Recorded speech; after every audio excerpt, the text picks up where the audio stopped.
Welcome back, Ready family. I hope you had a wonderful break and you are ready to get back into learning with your child. This week, we are transitioning from just literacy learning to literacy in math. That doesn't mean we're going to leave our literacy behind.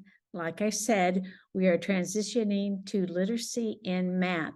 The wonderful thing about early childhood learning is so many of those subjects are what we call integrated curriculum. That means when we teach a young child, we are doing literacy across the board. We're doing literacy in the study of science. We're learning literacy in the study of social studies. We're learning literacy in our studies of math. Learning at that young age, literacy is across the board, and it continues. If we don't continue with literacy with our children when they are learning, there comes a point when they reach third grade and they're second grade and they're doing math problems that require reading. And if they don't have that foundation strong in literacy, then math becomes very difficult. So although math is a very concrete subject when we're first beginning, literacy is very much involved. So let's start this week with our calendar. The calendar is a wonderful tool to learn so much about math and so much about literacy. We are going to be using the calendar from here on out. We've done it in class, but now we're going to use it as a learning tool for you at home. So again, the math that is involved in a calendar, so many activities you can do, and then again, the literacy component as well. So you are going to be using the calendar every single day. It's just like that word book that you had in the beginning. You're using that every single day. You go back to it. So this is going to be one of those activities that I want you to do every single day, because every day is a new day and you can use the calendar to talk about that. So in your book, in your bag of things, we have the laminated calendar, and we also have the days of the week. That's the first thing we're going to talk about with the calendar. You are going to be doing most of this for your child in the beginning. For instance, you will write what month it is. We will be discussing the month further on. You're also going to be writing the dates for your child in these boxes.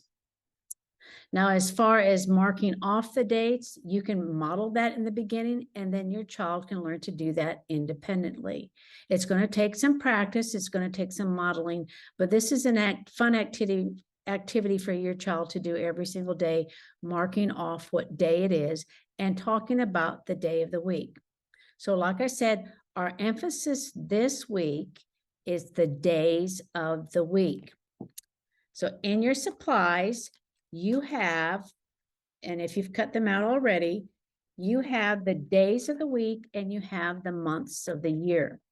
Again, this week, we are going to talk about the days of the week. You can talk about them on the calendar, and then you can pull out our cards, which are also high frequency words in early learning, and you're going to show the different days of the week. And you can match them to the calendar up at the top, or you can just lay them out on the table. You need to talk about Sunday, lay out Monday, Tuesday, Wednesday, Thursday, Friday, Saturday. Count how many days there are in a week. Talk about the words themselves. Pull in that literacy. Look at that first day of the week is Sunday. What letter starts the word Sunday? What sound does it make? Again, days of the week are part of our math learning, but we incorporate the literacy, integrate that literacy with it. Your child may also notice that each of the days of the week ends in the letter Y. They might even, or you can point out, as we have done in class, Sunday. Look at that. Each of our days of the week ends in the word day. Monday. D-A-Y, day. So you can do so much with literacy in just the days of the week. So our emphasis this week in our first activity, the calendar, is talking about the days of the week. As we go on, we're going to talk about use this for one-to-one correspondence. Again, like in literacy, we count left to right, moving across, sweep, come back. So this is just like our reading. We move left to right. So that skill is also involved in the calendar. So you will be talking about days of the week. You'll be talking about months of the year. You'll be talking about the date or the number that it is each day. And you're also going to be doing some one-to-one correspondence counting. The other big part of pre-K and early learning is calendar time. In the very beginning years of your child's learning, we take time out during our day to talk about our class schedule. And a part of that is, what day is it? Today is Tuesday. On Tuesdays, you have PE. On Thursdays, you have music. So the teachers use a calendar very often for the child to learn how to schedule their day. At home, you can do that too. You might mark off what day you come to school. You always will come to school on Thursday. Let's mark all the Thursdays that this is school day. Oh, you're going to go see grandma. You're going to see grandma on Saturday. Go ahead and mark that on the calendar. So the child learns to use this calendar as a tool to make predictions in their time. So Sunday, Monday, Tuesday, Wednesday, Thursday, Friday, Saturday.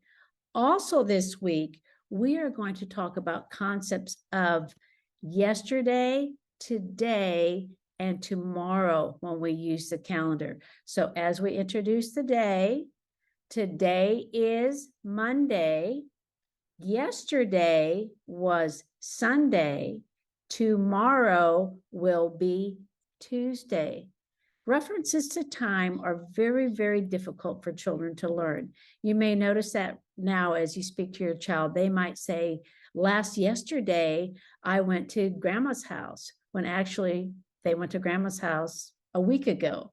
But that concept of time is a very difficult one for a child to grasp. So by giving them this visual, they can learn to make those time associations and do a better job at predicting events that are going to happen and events that have happened in the past.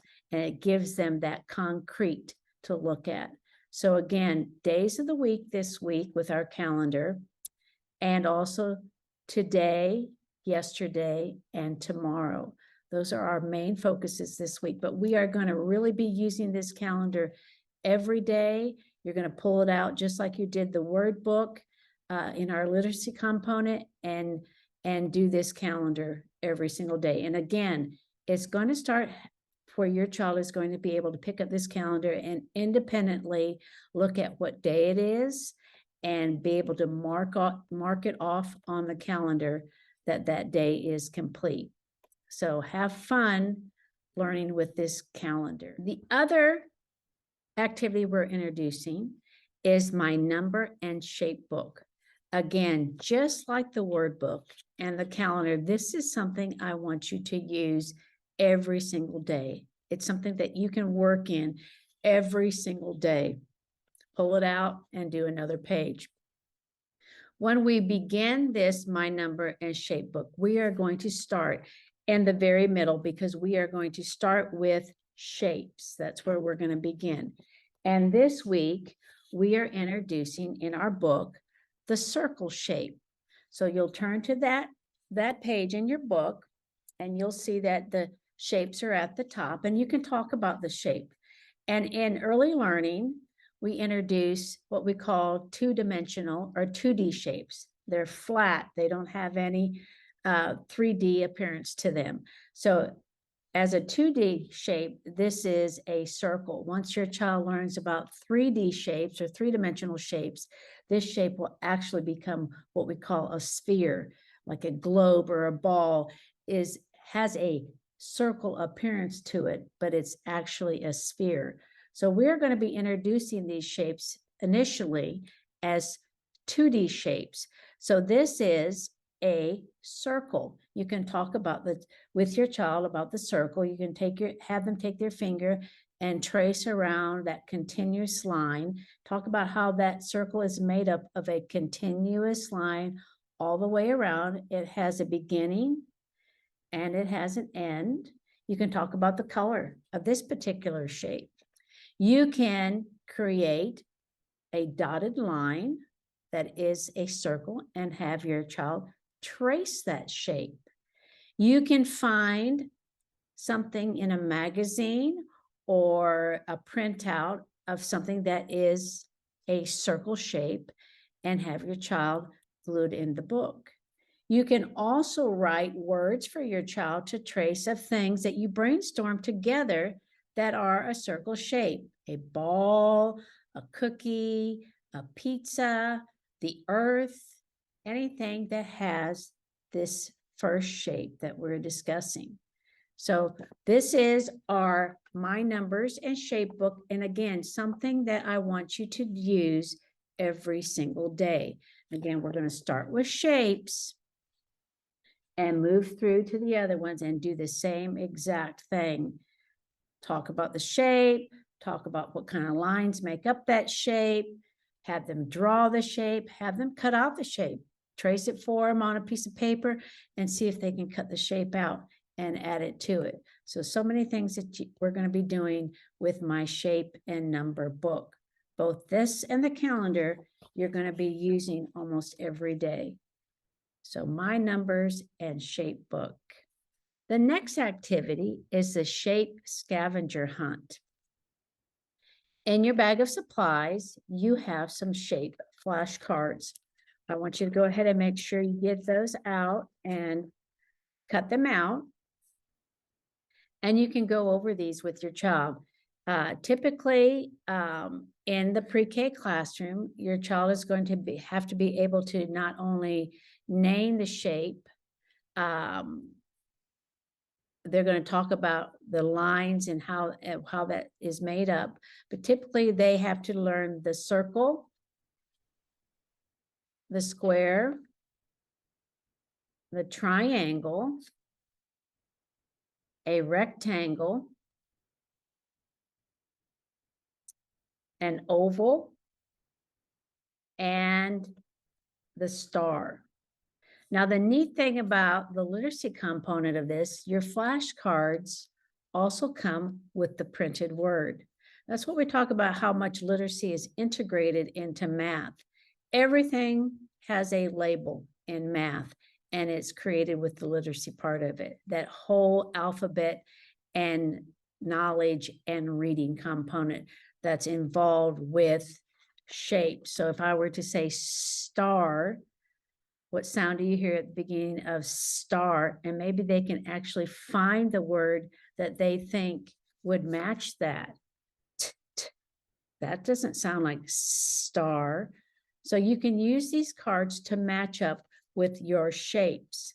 But for scavenger, our shape scavenger hunt, we are just going to be using our cards. Now you may just want to start with 3, because the scavenger hunt can be a little bit tricky, because what you're going to do is you're going to lay these shapes out onto the floor and give yourself some space in between. And you're going to talk about what each shape is and have your child identify it. Talk a little bit about it. You can talk about the color. You can talk about the lines involved, how many lines are in a square, how many lines are compared to the triangle, and how the circle has one continuous curved line. So you can do a little discussion about the shape. And then you're going to go on a scavenger hunt. And what that means is your child is going to find things around the house that have a circle shape. Now you're going to have to use your little imagination on some of these, that it may be, and you may have to pre-plan and get some of these shapes out ahead of time and put them strategically around the house, because some of our shapes are a lot more difficult to find, including the triangle. But your child should be able to go and find things around the house that are circular in shape: a ball, a cookie, a favorite toy. Even if they get out a can of beans, The bottom of the can has a circular shape. The whole entire thing is a 3D, is a cylinder, but the bottom of it does have a circle shape. So you're really going to have to do some thinking here. A trick I would do as a teacher, even as an experienced teacher, is my good friend Google. You can look up objects that have a triangular shape, and it will come up with a list and even pictures of you. So like a Dorito has a triangle shape. The top of a house, the rooftop, has a triangular shape. Again, trying to find things around the house that have a triangle shape, you're really going to have to use some, creative thinking. If your Christmas tree up still, they're not going to be able to drag the Christmas tree over, but they could take the cart over, and that tree has a triangular shape, shape of a triangle. So again, you're going to have to use some thinking, and it may take a minute, but you're wanting to encourage your child to go and look around the house for items that have this particular shape. Again, it may not be easy to bring it back to the shape on the floor. You may just want to take the shape and go with your child and go around the house and hold it up. Hold this up to a piece of paper. Does the paper have a square shape? Yes, it does. Does the cookie in the cabinet have the circle shape? Yes, it does. And just carry the shape to the object instead of bringing the object to the floor. So there's different ways to do this. Again, we want to just start with 3. You can do this activity again later in the week or next week and add some of the other shapes if you'd like, if your child enjoys this activity. But again, the shape scavenger hunt and objects around the house. Have fun doing that. The next activity is our hopscotch activity. If you're not familiar with that term hopscotch, we do have a video attached that shows you how to create a hopscotch outside with chalk or inside with our painter's tape. So you are going to play either one depending on the weather, and you are going to create a hopscotch. In the game of hopscotch, you have squares for each of the items that we're going to be playing. So this week, it's going to be days of the week hopscotch. So you will have a square for Sunday, first square for Sunday, a square for Monday, a square for Tuesday, Wednesday, Thursday, Friday, Saturday, Sunday, Saturday, the 7 days of the week. Each square will be labeled with a day of the week, beginning with Sunday. So once you have your hopscotch created on the ground, either inside with tape or outside with the chalk, and you have the days of the week that they can see, because we want them to be able to start recognizing that day of the week in print. So they not only see the day, they can hear the day and recite the day in order. And then they also are going to be doing the movement and saying the days of the week. So it really involves all of that total body to learn the concept. And that kids love to be able to do that. And it really helps their learning. It really gets that imprint into their brain when they're actually seeing, hearing, and doing. It's all 3 of those really helps a child learn. So we have our hopscotch set up, and you're going to have your child either throw a rock if you're outside, or a rolled up piece of paper, a small ball, to one of the squares. And if it lands on Wednesday, you say, what day of the week is that? That's Wednesday. So we're going to hop through the hopscotch, but you're going to skip over the day that the rock or the paper lands on. So we'll hop to Sunday. Child will say Sunday, Sunday, Monday, Tuesday, hop over Wednesday, Thursday, Friday, Saturday. Turn around and then come back, and then they'll throw the rock or the paper, whatever you're using for your hopscotch again, and have it land on another day. What day is that? If they can't, of course, read it, you can help touch it. Okay, this is Sunday, Monday, Tuesday, Wednesday. What day's next? Thursday, right? You landed on Thursday. Let's hop it out. And then you'll go through as they hop each square. They're going to say the day of the week. That repetition is going to help them learn. There are songs on the platform. You can look up songs for the days of the week. It's a good way for your child to help memorize that particular order. And we do that again in class. We sing the days of the week. So hopscotch this week, it's days of the week hopscotch. We'll be doing months of the year hopscotch. I think we've done, you can do sight word hopscotch. So you can incorporate anything, numbers, letters, days of the week, months to do your hopscotch game. Days of the week hopscotch. All right, I told you we were not going to leave literacy behind. We're going to be doing some review and continuation on some of those that we've actually done before. So this week, it's sight word SWAT. I know the kids love this one because they get to use the fly swatter. So we have your bag of sight words, and we are adding to it this week. Now, again, with our sight word SWAT, you want to make sure and just put the 2 new words. And this week, our new words are to and is. We're going to be adding that to the ones we've already talked about. Sight word SWAT is our activity this week. So you might put up to and is, and then a couple that they may know and mastered already, just a couple, and of course their name, because they're recognizing their name. You're going to call out a word and they're going to SWAT it. You can use your cards taped up, or you can use, if you've written up a paper on the board or index cards that you've put up on the wall, they can SWAT it that way. But again, we want to introduce our new ones, to and is, separately, and then you can add the words that they've already been working on.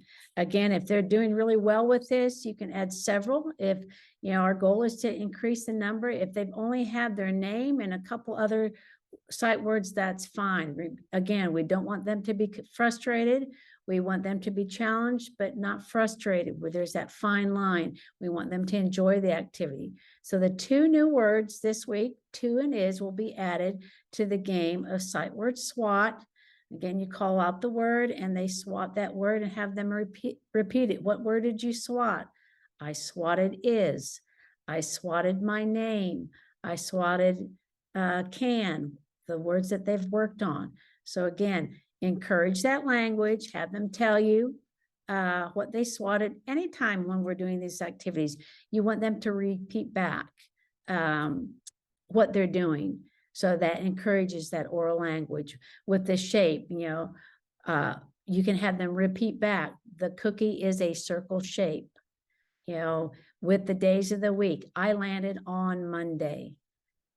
Again, encourage that oral language. Ask those questions so your child can respond back, and encourage them to respond back with more than just one word. Encourage those 2, 3, 4 word sentences. That's how we increase that oral language. We model for it, and we ask a lot of questions of our child so they can learn to answer back and use that language to communicate. So again, sight word SWAT, fun activity, a review of some of the words we've already talked about, and introducing to and is. Another literacy that we're working on this week, we're going to continue with our alphabet letter rainbow. This should be becoming an independent activity for your child, especially if you're working on chunks and you're doing just giving them a few letters of the rainbow. You can have them at the table while you're busy if you're doing something else, and you walk away and say, you know, I'm going to come back and I want you to have these first letters on here. It's a good way to build that independence, because when they're in school, a teacher isn't going to be sitting right next to them like you are, instructing them and encouraging them. They have to be self-motivated to complete the activity on their own. And then you can come back and check their work. Great job. Okay, now let's do the rest of it. And encourage that independent learning. It's a skill that they're going to have to learn so they can be successful in school, and they can have confidence in themselves to do it independently, and they can be self-motivated to do it, even when it may not be something they want to be doing. There might be something better to do, whether it's playing with toys or there's a television show that they like. We want to encourage them to be self-motivated to complete a task and to complete it independently.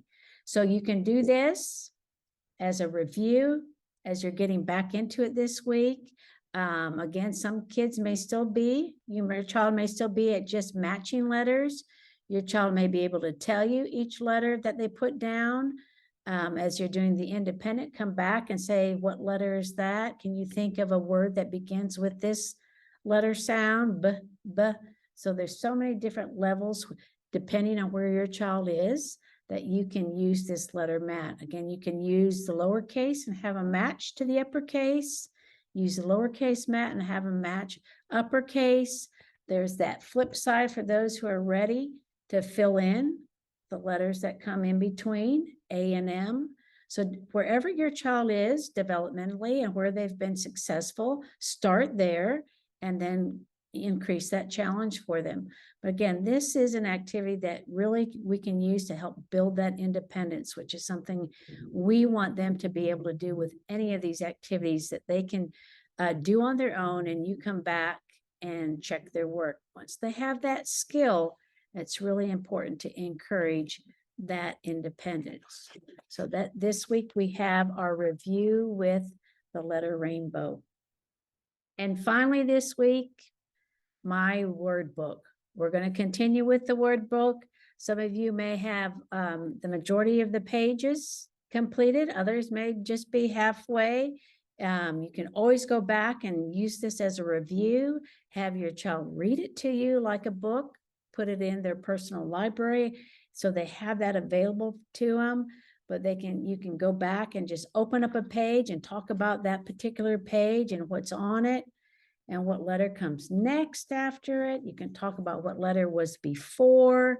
A lot of children, when they're learning the alphabet, they actually will sing the alphabet to themselves until they get to that letter to be able to name it. So we want them to be able to visualize that alphabet in their head without the song and identify the letters and become very, very comfortable with their alphabet knowledge, which will again help in their reading. So my word book is going to be a continuation this week. So it's our first week back. And I know some of you have probably taken a break. I know I have. Everyone needs a break. So remember, if you have taken a break, you're going to ease into this week. I mean, your child we have a little regression when we don't work on something every single day. So they may need a little refresher. They may get frustrated a little easier. So be patient and realize that, we've stepped away from it for a while and we're coming back. So do that gradual, easy introduction to the routine. Maybe, don't work as long as you have in the past and you just do an activity, take a break, come back to it. They may not be ready to sit down for a full 15 minutes and do an activity, especially if it's something new. Maybe start off with an activity they have loved in the past to get them back into that routine. But again, we're just coming in off of a break, so we want to get back into it for sure and get going, because we have a lot of new activities to introduce with our math. But again, we want the children to enjoy and want to come and sit down and learn, and we want you to as well. And this is an opportunity for you to let your children know how important it is that their learning is to you, that you value what they know, and that you want them to be a good learner, and that you are so proud of what they have. Take time to step back and really reflect on how much they've already learned since the very beginning back in September. I've seen so much growth, I know, in the classroom, and I'm really looking forward to seeing all those faces this week. Have a good week.